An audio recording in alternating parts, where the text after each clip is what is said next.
और अगर ये सनम से कोई ऐसे ही झूठा मुतालबा कर रहे हैं जी कि जी इमरान खान साहब के ख़िलाफ़ या डॉक्टर यास्मीन राशिद साहिबा के ख़िलाफ़ या किसी और के ख़िलाफ़ जी वो कोई स्टेटमेंट दे कि जी मैं उनके बहकावे में आके या इस तरह होने की वजह से मैं गई, वो बिल्कुल भी ये ऐसा कोई बयान नहीं देगी, क्योंकि वो झूठ होगा। हमारे डीएनए में जो है ना जी, वो बेवफाई शामिल नहीं है। नहीं है, बिल्कुल। तो हम लोग जिसके साथ दोस्त बन के खड़े होते हैं जी उसके साथ दोस्त बन के खड़े रहते हैं। बिल्कुल। उसको उसकी गलतियां, अगर वो किसी बात पे गलत होता है तो उसको एडवाइस करते हैं कि ऐसा करो, ये बिल्कुल। गलत हो रहा है। सनम जो है वो बहुत स्ट्रॉन्ग कैरेक्टर की मालिक है, ऐसा ही है। बहुत स्ट्रॉन्ग। मतलब आप उससे ज़बरदस्ती कोई बात नहीं करवा सकते, आप उसे प्यार से कोई भी बात समझा सकते हो, लेकिन अगर आप कहो कि उससे ज़बरदस्ती कुछ करवा लोगे, वो अपनी ज़िंदगी की कीमत पे भी समझौता नहीं करेगी, इतनी सख्त है।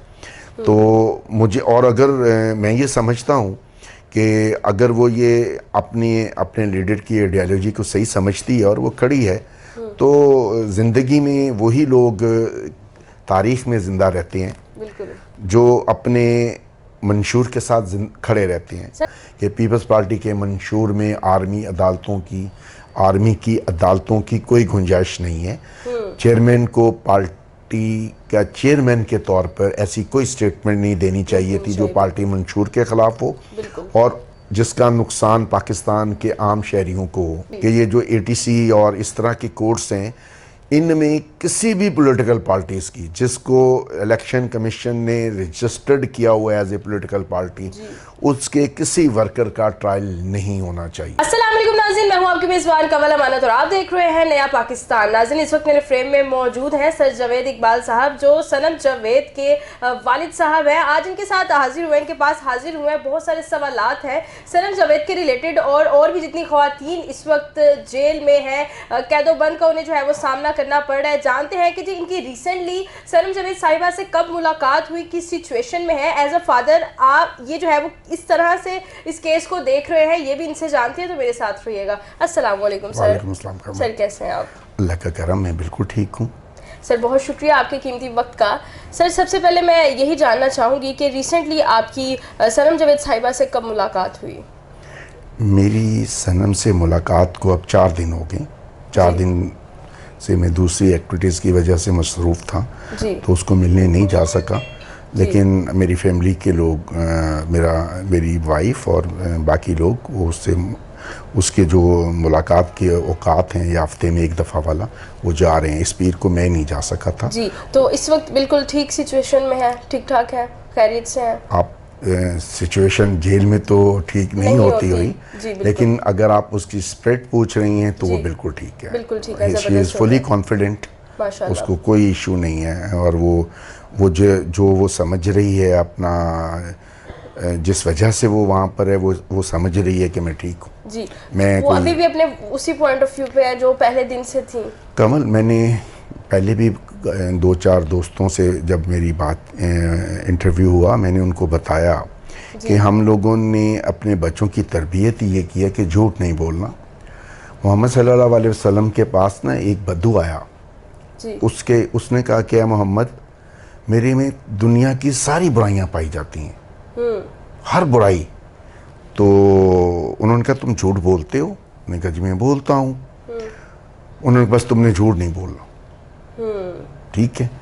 जब उसने झूठ बोलना छोड़ दिया तो 15-20 दिन के बाद जब वो आया, लोगों ने बताया कि जी आपने तो, उसमें तो इतनी बड़ी बड़ी बुराइयां थी, वो आपने नहीं कहा, सिर्फ झूठ छोड़ने का कहा। तो उन्हें हज़ूर सल्लल्लाहु अलैहि वसल्लम ने फरमाया कि जाओ आप देखो जाके वो कोई और बुराई करता है। तो वो कोई बुराई नहीं करता था। हमने अपने बच्चों को एजुकेट किया कि अगर आपकी ज़िंदगी भी एट रिस्क हो तो आपने झूठ नहीं बोलना। और अगर ये सनम से कोई ऐसे ही झूठा मुतालबा कर रहे हैं कि जी इमरान खान साहब के ख़िलाफ़ या डॉक्टर यास्मीन राशिद साहिबा के ख़िलाफ़ या किसी और के ख़िलाफ़ वो कोई स्टेटमेंट दे कि जी मैं उनके बहकावे में आके या इस तरह होने की वजह से मैं गई, वो बिल्कुल भी ये ऐसा कोई बयान नहीं देगी, क्योंकि वो झूठ होगा। वो सोशल मीडिया एक्टिविस्ट है, उसका अपना एक आफ्टर शॉक के नाम से एक चैनल चलाती है और वो हार्डकोर सपोर्टर है इमरान खान से बिल्कुल ऐसे ही की है। उस आज से नहीं, जब वो क्रिकेट खेलते थे उस वक्त से है। उस वक्त से है। जी हाँ, उस वक्त से उसको एज ए क्रिकेटर पसंद करती थी। जब उनके टेन्योर को फोर्सफुली ख़त्म किया गया, उसके बाद वो रिएक्शन के तौर पे उनके साथ जैसे खड़ी बाकी होगी। नौजवानों ने भी जी, रिएक्शन दिया। रिएक्शन के तौर पे उनको पॉलिटिकली सपोर्ट करना शुरू कर दिया उसने। और क्योंकि उसके ख्याल में उसके लीडर के साथ ज्यादती हुई थी, इसलिए वो बाकी लोगों के साथ मिलकर आइन में दिए हुए तरीके के मुताबिक प्रोटेस्ट कर रही थी, जो उसका हक है। सर, इससे पहले कि अगर बात की जाए तो ऑफ द रिकॉर्ड में अगर बात करूं तो आपको कैमरा के सामने इतना नहीं देखा गया। अब कुछ तकरीबन पिछले एक हफ्ते से जो है वो चैनल्स ने आपको जो है वो टच में लेना स्टार्ट किया है। ये पहले आप वक्त नहीं दे रहे थे, वो क्या सिलसिला था? क्योंकि प्रेशर था कि जी आप मीडिया के सामने ना आए। कमल, मेरे पे कतई तौर पे कोई प्रेशर नहीं था, ना मैं किसी प्रेशर को एक्सेप्ट करता हूँ। जी। मैं कायनात में अपने रब के अलावा किसी के सामने ना झुकता हूँ ना रोता हूँ। जबरदस्त। ठीक है, मैं आज तक मैंने ज़िंदगी में सिर्फ 2 दफ़ा रोया हूँ। एक उस दिन जिस दिन बेनज़ीर शहीद हुई थी, एक उस दिन जब मेरे वालिद साहब एक्सीडेंट में जिनकी जब डेथ हुई थी। या रोता हूँ अल्लाह के सामने सिर्फ, किसी और के सामने नहीं। किसी शख्स ने, किसी अदारे ने मुझे आके ये नहीं कहा कि आप मीडिया के सामने ना आए। मैं मसरूफ़ था। मैंने किसी ने मुझे पूछा, इस सिलसिले में कहा भी नहीं कि मैं आके अपना पॉइंट ऑफ व्यू दूं।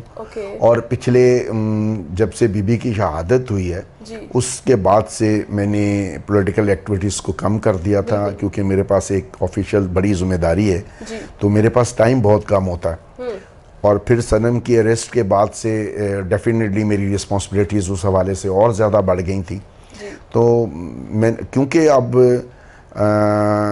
मीडिया वालों ने मेरे से आके पूछा तो मैंने उनको जवाब दिया। बिल्कुल सर, चूंकि आप जो है वो इस केस को खुद देख रहे हैं, आपके इंटरव्यूज़ में मैंने सुना कि जी कोई भी पार्टी जो है वो साथ नहीं दे रही, ना उन्होंने कुछ ऐसा वैसा किया है, तो आप ही इस केस को थोरोली देख रहे हैं, ऐसा ही है? नहीं, कोई भी देखें, मैंने ये कहा कि मैंने मंसूर अली खान साहब ने ये मेरे से सवाल किया था। डेफिनेटली वो ये इस बात को इस एंगल से देख रहे थे कि क्या पीटीआई ने मेरे साथ कोई सपोर्ट किया है। जी। मैंने उनसे ये कहा कि पीटीआई की जो ऑर्गेनाइजेशन है, लीगल ऑर्गेनाइजेशन, वो मैनेज नहीं कर सकी इन केसेस को प्रॉपरली। और हर आदमी भांग भांग की बोली बोल रहा है। बिल्कुल। और उनकी वजह से केस लेट हो रहा है। मैंने अपने प्रोफेशनल वकील किए 2, ताकि ये काम थोड़ा रैपिडली हो सके। नहीं, हम उसको मेरिट के मुताबिक और अपने जिस अंदाज में हम चाहते हैं अपनी कोर्ट्स में अपने आप को पेश करने के लिए, हम उस तरह उसको चला सकें। बिल्कुल। आज से कोई, जब इमरान खान साहब बाहर थे, आज से कोई 41-42 दिन से तो वो अंदर हैं। आज से मेरे ख्याल में कोई 50-60 दिन पहले की बात है, मैं एटीसी में था मेरे अपने वकीलों के साथ, दोनों के साथ। तो इमरान खान साहब ने अपने लोगों को इंस्ट्रक्शन दी थी, उन्होंने मेरे से कांटेक्ट भी किया, जिसमें स्पेशली परवेज़ मलिक साहब थे, बाकी दोस्त भी उनके जो बाकी लोग हैं, उन्होंने मुझे कार्ड वगैरह दिए। आलिया अंजम हमीद साहिबा थी, वो भी आती रहीं। लेकिन क्योंकि मैं इस मामले में ऑलरेडी 2 वकील हायर कर चुका था, इसलिए मैंने अपने वकला के थ्रू ही उस मुकदमे को चलानी। फिर दरमियान में मुझे पीटीआई के एक अच्छे सपोर्टर हैं, नसीरुद्दीन खान नैयर साहब जी, वो बड़े जी आला पाए के वकील हैं एटीसी के। तो हमने उनसे गाइडेंस ली, उनसे मशवरा किया। उन्होंने खुद विलनेस शो की कि जी मैं खुद सनम, मुझे कहा है इमरान खान साहब ने, उनके बकौल, तो अगर मुझे एतराज़ ना हो तो वो इस मामले में मेरे जो वकला हैं उनको गाइड करने के लिए तैयार है। ठीक है। मैंने अपने वकला से कहा, उन्होंने कहा जी वो बहुत सीनियर वकील हैं, अगर वो हमें गाइड करें तो हमें अच्छा है हमारे लिए। और अब अगर हम कहीं फील करते हैं कि हमें गाइडेंस की ज़रूरत है तो हम नैयर खान साहब से सर इस वक्त हम इस केस को कहाँ देख रहे हैं और हम कब तक एक्सपेक्ट कर सकते हैं कि जी सनम जावेद साहिबा और बाकी जो खातून हैं वो आ जाएंगी बाहर? अगर केस को मेरिट के बेसिस पे देखा जाता जी। तो जिस दिन औरतें गिरफ्तार हुई थीं जी।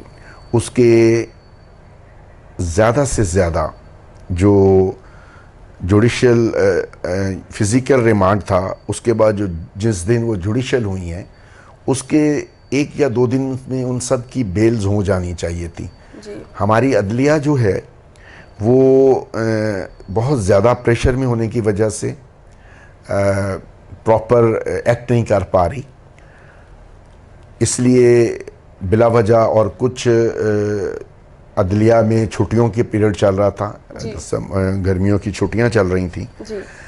अब वो अदलिया रेगुलर हो गई, हाई कोर्ट भी हो गई है। अब मुझे ये उम्मीद है कि हम लोगों की जो 12 को बेल लगी थी वो फराद अली शाह साहब के ना आने की वजह से पेंडिंग हो गई थी, तो वो अब उसमें 16 तारीख है। हमारी तरफ से नियर अबाउट हाफली हम लोग अपना जो आर्गूमेंट है कंप्लीट कर चुके हैं। जी।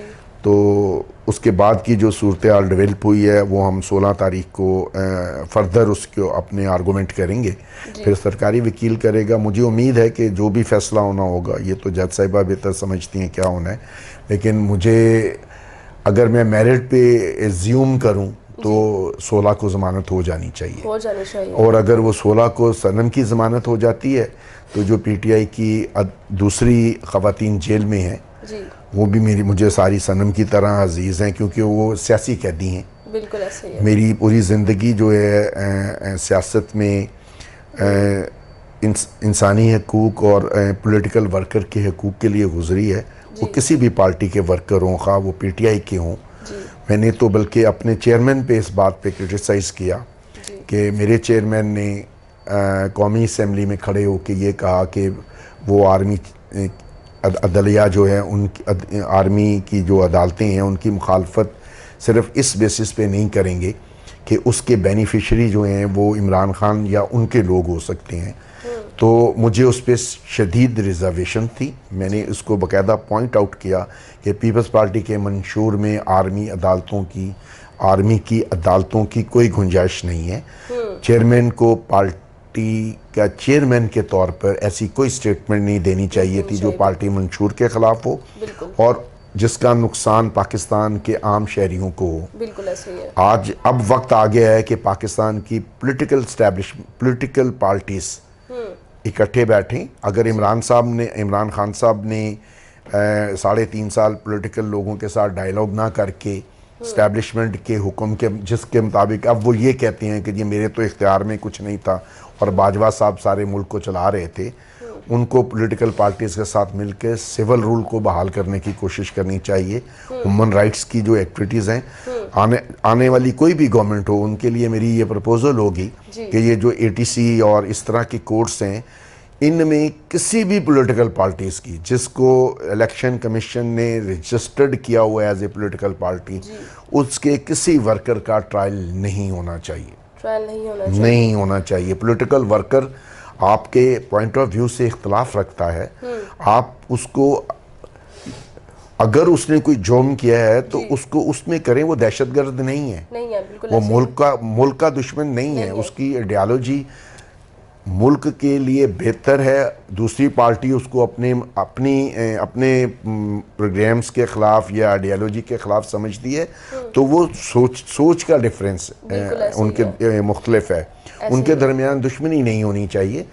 पिछले 3-4 साल में जो पाकिस्तान की पॉलिटिक्स है उसमें इतनी ज़्यादा तकसीम और नफ़रत हो गई है कि मुझे तो ये लगता है कि अगर आने वाला इलेक्शन हुआ और उसमें प्रॉपर सिक्योरिटी अरेंजमेंट ना हो सके तो वो एक इंतशार की वजह बन जाएगा। ऐसा ही है ना, और इसमें बेसिक रोल जो है वो नून लीग और पीटीआई के लोगों का होगा, क्योंकि वो बोथ पार्टीज अब सियासत नहीं कर रही हैं। बिल्कुल। इसमें बिलावल की एक बात अच्छी हुई कि उसने ये कह दिया कि जी मैं 90 दिन में इलेक्शन चाहता हूं और हमारी किसी पॉलिटिकल पार्टी से दुश्मनी नहीं है। बिलावल ने ये कहा, ठीक है। अब उनको पब्लिकली अपनी उस स्टेटमेंट को जो उन्होंने कौमी असेंबली में दी है उससे भी उसके ऊपर भी कौम से माजरत कर लेनी चाहिए कि शायद वो किसी बहकावे में आके या किसी दबाव की वजह से वो उन्होंने वो दे दी स्टेटमेंट, वो नहीं देनी चाहिए थी। सर आपने कहा कि जी किसी भी पॉलिटिकल मेंबर को, कारकुन को जो है वो इस तरह से अरेस्ट नहीं किया जाना चाहिए, उसका ट्रायल नहीं होना चाहिए। तो आप मुझे ये बताएं कि जो जलाओ गिराव किया गया उसमें तो ये आप इंटरव्यूज़ की बात की तो आपने कहा सनम जावेद का कोई हाथ नहीं था, ना वो वहाँ पर गई है, जैसे बाकी सारे मीडिया के लोग जा रहे थे, सोशल एक्टिविस्ट जा रहे थे, वैसे ही वो कवरेज के लिए गई थी। तो अब फिर किस बुनियाद पर उन्हें रखा गया है? मज़ीद हम क्या कर सकते हैं? एक खातून, एक माँ के तौर पर देखा जाए तो अपने बच्चों से दूर है, उनके जो हस्बैंड है वो भी इस वक्त जो है वो कैद में है, तो ये चीज़ बड़ी कॉम्प्लेक्स लगती है। अगर मैं खुद को रख के देखूँ उस जगह पे तो मैं तो शायद अभी तक को स्टेटमेंट दे चुकी होती कि जी नहीं, जो भी है मुझे मेरे बच्चों से मिलवा दो। लेकिन इतनी स्ट्रॉन्ग वो है, मैं चाहूँगी कि आप शेयर करें कि ऐसा क्या पॉइंट ऑफ व्यू लेके चलनी है, या आपका उनके ऊपर कुछ ऐसा साया है, हाथ है, ऐसी आपने उनको तरबियत दी है कि वो अभी तक उस चीज़ पर स्टैंड है? बिल्कुल। अच्छा, ऐसा है कमल, हमारे डीएनए में जो है ना जी वो बेवफाई शामिल नहीं है। बिल्कुल। तो हम लोग जिसके साथ दोस्त बन के खड़े होते हैं उसके साथ दोस्त बन के खड़े रहते हैं। बिल्कुल। उसको उसकी गलतियां, अगर वो किसी बात पे गलत होता है तो उसको एडवाइस करते हैं कि ऐसा करो, ये गलत हो रहा है। सनम जो है वो बहुत स्ट्रॉन्ग कैरेक्टर की मालिक है, ऐसा ही है, बहुत स्ट्रॉन्ग। मतलब आप उससे ज़बरदस्ती कोई बात नहीं करवा सकते, आप उसे प्यार से कोई भी बात समझा सकते हो, लेकिन अगर आप कहो कि उससे ज़बरदस्ती कुछ करवा लोगे, वो अपनी ज़िंदगी की कीमत पे भी समझौता नहीं करेगी, इतनी सख्त है। तो मुझे, और अगर मैं ये समझता हूँ कि अगर वो ये अपने लीडर की आइडियोलॉजी को सही समझती है और वो खड़ी है तो ज़िंदगी में वही लोग तारीख़ में ज़िंदा रहते हैं बिल्कुल, जो अपने मंशूर के साथ खड़े रहते हैं।